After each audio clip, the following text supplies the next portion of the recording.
Hey everybody, and welcome to another segment of AstrologyAnswers.com's weekly forecast. My name is Terence. The week begins on Monday, July the 22nd, 2024. The day before, Sunday the 21st, was a full moon. So this whole week is the full moon revealing its secrets, bringing a lot of matters to a head. Can often be a time of testing all kinds of relationships. So let's start with Monday. The sun, as we went right into the day, Pacific time, the sun entered into Leo. So the previous 4 weeks, it's been in Cancer. Cancer, Leo, very different. Cancer is more reflective, it's more emotional, it's family-oriented. Leo is extroverted, it's fiery, it's creative, it's very outgoing. Now, the moon is also in Aquarius, and Aquarius is this, compels friendships, unity, looking to the future. But as the sun goes into the first degree of Leo, it's in opposition to transformational, powerful Pluto in Aquarius. Pluto rules the underworld. Pluto can rule secrets. The sun on Monday could be shining, secrets being revealed, especially with the full moon. And with the opposition, you might be hearing gossip or secrets from other people. Now, on Tuesday, the moon in Aquarius will go void of course from 3 a.m. to 6:24 a.m. Pacific time. As I mention almost every week, moon void of course, the energy is flat and unproductive, very important, very much advised not to start important new projects because it just takes so much more effort to get the event off the ground. That is because the moon is changing signs, but it's no longer making aspects to the previous planets until it goes into Pisces at 6:24 a.m. Pacific time, and it starts a new 2.5-day cycle. Aquarius and Pisces is very different because Aquarius tends to be very mental, very objective, very rational, many times impersonal. Whereas when the moon, which is describing the public tone, is in Pisces, Pisces is very empathetic, it's very sensitive, it's very emotional. That moon in Pisces will be in a square or a challenging aspect to impatient Mars by mid-morning Pacific time. So it's only like an hour or two, but you might be feeling anxious, agitated, irritable. You could get your feelings hurt, which is often with that moon in Pisces because of the Mars with some impulsive, reactive energies. Now, on the 24th, as the moon continues in Pisces, it's going to be there into Thursday, but early afternoon Pacific time, that sensitive, caring, emotional moon will be crossing over restricted Sirius Saturn. Now, on the positive, early afternoon Pacific time, you might be taking on a lot of emotional responsibilities, like with your family or people you care about. But you may also be feeling lonely and isolated, or you might be feeling like down and tired. Again, this will only last an hour or two. On Thursday, the moon continues in empathetic Pisces and goes into impatient, aggressive, initiative Aries, warrior Aries, at 7:53 a.m. Pacific time. By mid-morning, the moon will be in harmony with powerful underworld Pluto. This could be a good time for doing a lot of having astrology session, having a therapy session. It's about having you really connecting to your feelings on a very deep level and doing a lot of introspection.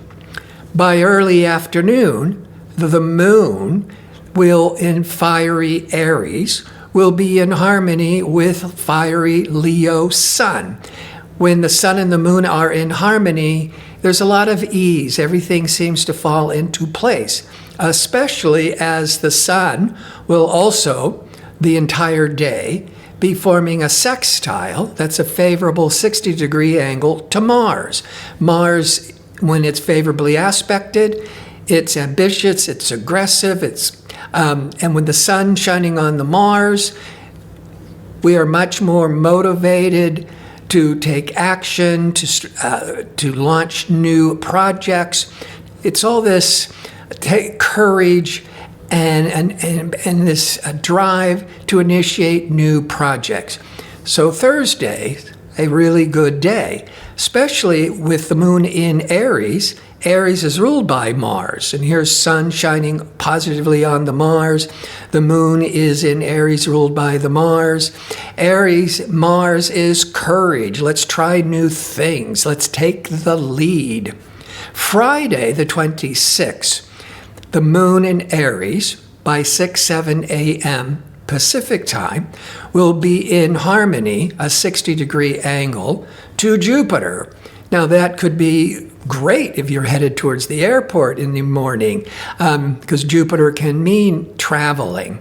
It's a mental expansion, so it could be dealing with teaching, publishing, marketing.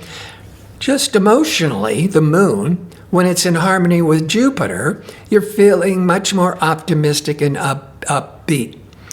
By mid-afternoon, the moon, emotional bonding moon, will be in harmony with loving, cooperative Venus. And that's very favorable for all kinds of relationships. And as we're going into a Friday evening for the weekend, very good for harmony, for creativity, for socializing. But the moon in Aries will go void of course. Friday at 3:15 p.m. Pacific time through Friday night into Saturday till 10:23 p.m. Saturday morning, the next day.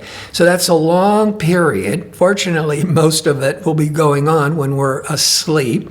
With void of course, it's advised not to start anything important new because the energy is flat and unproductive. But it is very favorable to just continue what you've been doing. And also, it's a good time just for resting, for reflecting.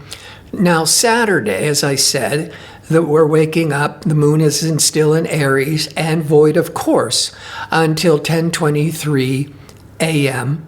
Pacific time, at which point the emotional moon goes into earthy Taurus. When the moon was in Aries, Aries is fiery, it's inspirational, it's restless, and that kind of describes the public tone.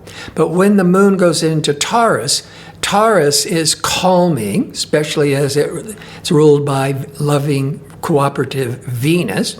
Taurus is earthy, so it's a time, a couple of days with the moon in Taurus where everything gets more relaxed, more into our routine, more steady. Now, Taurus can be stubborn and persevering, but slowly but surely wins the race, and you can certainly be steadfast in trying to achieve your goals, but slow and steady. By around noon Pacific time, the moon in Taurus will be in tension with Pluto, but in harmony with rational Mercury. That could be really favorable for some really profound conversations, for doing some really deep introspection. And of course, that would take us into the realm of counseling or an astrology reading. And that would all be really favorable around 1 p.m. Pacific time. And then finally on Sunday, the moon's continuing in steady Taurus, but by early evening Pacific time, the moon will be in harmony, a sextile, with grounding, stabilizing Saturn. Saturn rules Capricorn, an earth sign. The moon's in Taurus, an earth sign. So there's a lot of practical energies here. It's a lot of grounding energies here. Now, it's going to be Sunday evening. Maybe a lot of you might even be asleep if you're towards more Europe or even on the east coast of the United States. But for those who are still awake, this would be a really good time, Sunday evening, for organizing all your projects and tasks for the coming week, getting everything in order, because Saturn is that very pragmatic, organized energy. I want to thank you for tuning in. I hope to see you next week with my next segment. Until then, be safe and well.